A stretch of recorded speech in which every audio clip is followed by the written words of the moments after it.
পৃথিবীর সূচনাতেই, সৃষ্টির সূচনাতেই তিনি পৃথিবীর মানুষের গণনার সুবিধার্থে 12টি মাস নির্ধারণ করে দিয়েছেন। এই 12 মাসের মধ্যে 4টি মাস অধিক সম্মানিত এবং মর্যাদাপূর্ণ। এই 4টি মাস ইসলাম পূর্ব যুগেও আরবদের কাছে খুবই সম্মানিত ছিল।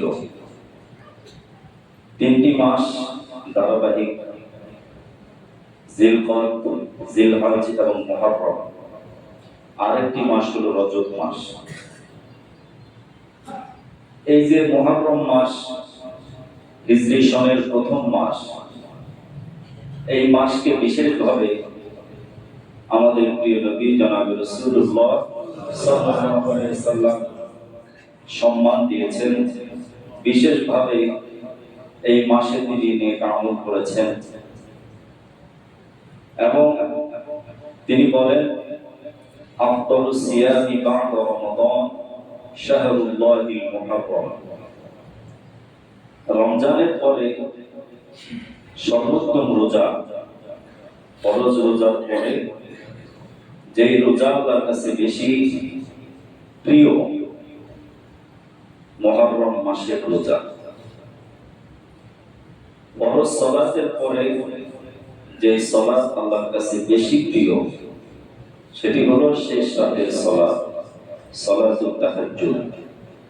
রাতের মধ্যভাগের পরে সুবহে সাদিকের আগ পর্যন্ত, অর্থাৎ ফজরের ওয়াক্ত হওয়ার আগ পর্যন্ত যে সালাত, এই সালাত ফরজ সালাতের পরে আল্লাহর কাছে খুব বেশি প্রিয় সালাত।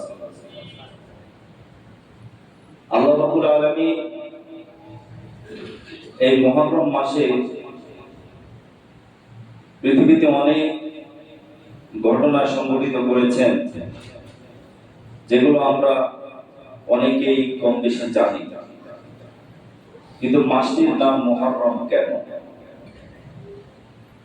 এই মাসের নাম মুহররম রাখার কারণ, প্রিয় নবী জনাব রাসূলুল্লাহ সাল্লাল্লাহু আলাইহি ওয়াসাল্লামের মক্কা থেকে মদিনায় যে হিজরত, এই হিজরতটা শুরু হয়েছিল মুহররম মাসে। মক্কা তৎকালীন মুসলমানরা কাফের, মুশরিক, ইসলাম বিদ্বেষী কর্তৃক যে জুলুম, নির্যাতন, নিপীড়নের শিকার হয়েছিলেন, আল্লাহ রাব্বুল আলামিন তাদেরকে মক্কা থেকে প্রথমে আবিসিনিয়ায় হিজরতের জন্য নির্দেশ দিলেন। বর্তমান যে দেশটি ইথিওপিয়া, এটির আরেকটি নাম হলো আবিসিনিয়া। এই সময়টাও ছিল মুহররম মাস। 12টি মাসের মধ্যে কোন মাসকে প্রথম মাস হিসাবে গণ্য করা হবে, এ নিয়ে সাহাবা আজমাইনদের মধ্যে একটি মতভেদ দেখা গিয়েছিল। হযরত ওমর ফারুক রাদিয়াল্লাহু তাআলা আনহুর সময় তৎকালীন ইরাকের গভর্নর ছিলেন হযরত আবু মুসা আশআরী রাদিয়াল্লাহু তাআলা আনহু। তিনি ওমর ফারুক রাদিয়াল্লাহু তাআলা আনহুর কাছে চিঠি পাঠালেন, বললেন, হে আমিরুল মুমিনিন, আপনি আমাদের কাছে বিভিন্ন সময়ে বিভিন্ন বার্তা, বিভিন্ন তথ্য, বিভিন্ন আদেশ ফরমান জারি করেন, কিন্তু সেই চিঠির মধ্যে কোনো তারিখ উল্লেখ থাকে না, যার কারণে আমরা বুঝতে পারি না এটা কত তারিখে, কোন সময়। আমরা অনেক সময় বিভ্রান্ত হয়ে পড়ি। ওমর ফারুক রাদিয়াল্লাহু তাআলা আনহু বিষয়টিকে গুরুত্ব দিয়ে তৎকালীন বড় বড় মর্যাদা সম্পন্ন এবং বিজ্ঞ অভিজ্ঞ সাহাবীদেরকে নিয়ে তিনি পরামর্শ সভা ডাকলেন। হযরত ওসমান, হযরত আলী রাদিয়াল্লাহু তাআলা আনহুমা থেকে শুরু করে অসংখ্য মর্যাদা সম্পন্ন সাহাবা আজমাইন বিভিন্ন মত প্রকাশ করলেন। অবশেষে হযরত আলী রাদিয়াল্লাহু তাআলা আনহু বললেন, যেহেতু ইসলামের একটি গুরুত্বপূর্ণ অধ্যায় হলো হিজরত, আমাদের প্রিয় নবী জনাব রাসূলুল্লাহ সাল্লাল্লাহু আলাইহি ওয়াসাল্লাম মক্কা থেকে মদিনায় হিজরত করেছিলেন। এই সময়টা ছিল মুহররম। আর এই হিজরত থেকে শুরু করে হিজরি বনের সন গণনা শুরু করাবো এবং মুহররমকেই সবার আগে প্রথম মাস হিসাবে গণ্য করাবো। সকল সাহাবা আজমাইন তার মতকে সমর্থন দিলেন।